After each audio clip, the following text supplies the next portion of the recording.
They're the pets that no one wants. Older cats, cats with behavior problems, and most of the time they're put to sleep. But as Paul Dieterich reports, a new program is offering the animals a stay of execution. Misty and Midnight probably don't realize they came within a whisker of being put down. Both of them ended up at the SPCA for almost 3 weeks, and 3 weeks is about as long as cats last on death row. But then, like a last-minute phone call from the governor, Ruth Scholar came to their rescue. Midnight had been there 3 weeks, and he's a nice adult cat, but nobody was adopting him. And Misty was in the back because for some reason she was just freaked out by the whole place, and if you went to see her, she'd kind of bat out at you. And it wasn't too good. These cats aren't the sit in your lap, purr in your ear, play with your kids kind of cats that most families are looking for. But that's just fine with Scholar. She wasn't looking for pets, she was looking for farm hands. Supposed to earn their salary of 2 cups of cat food a day and all the water they want to drink. Keep the place free from mice. So far, Misty and Midnight are doing their jobs. The mice have disappeared.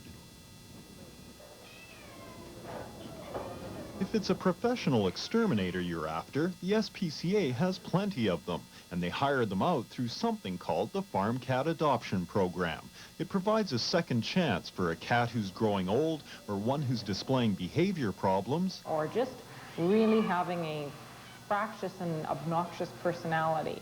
Linda Galbraith is with the SPCA. She says cats who qualify for the program are neutered and vaccinated and then offered to farmers at a much lower price than regular cats. He's got an address to his problem. He wants rodent control and other things that the cat comes in very handy for. And the cat would love to live out there, and we don't have to worry about whether he uses his litter box properly, or if he doesn't particularly want to cuddle up with you on the couch. And the farmer doesn't care either, as long as he does his job. Fortunately for the cats, pest control is a growth industry. Rat and mice populations are rising across the province, and rodents especially like farms and acreages. Definitely, we've seen areas where there have been enormous increases in numbers. Byron Wensley is Saskatoon's chief public health inspector. There's definitely a role for a cat to play in suppressing rodent numbers, and I think it's really a good option to look at. And what's in it for the cats? Life. And if you're that cat, that's very important. And let's face it, living on the farm for the cat and chasing the grasshoppers and catching the mice and living the life of Riley, so to speak, is probably a pretty nice life for the cat, too.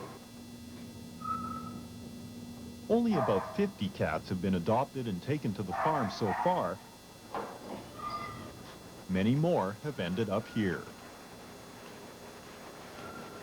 It doesn't take much to adopt a farm cat. About $20, 80 acres of land, and a signature on this contract that promises the cat will be properly cared for. Not a lot to save a life. If most cats have 9 lives, Misty and Midnight must have 10. The Farm Cat Adoption Program has given them the extra one. And even though they came here to work, they're finding a little something extra in their paychecks these days: love. I think the plan was to have them be employees, but they've pretty well worked their way into everybody's heart. Other SPCAs and animal shelters in Canada have been calling to learn more about the Farm Cat Adoption Program. It seems to be a perfect fit for both the farmers and the cats. Paul Dieterich, CBC News, Saskatoon. This is great. What a good idea. It is. It is a lot of happy cats, but a lot of sad mice out there, too. Yeah. Oh, well, we'll have to do a story on that. Still to come.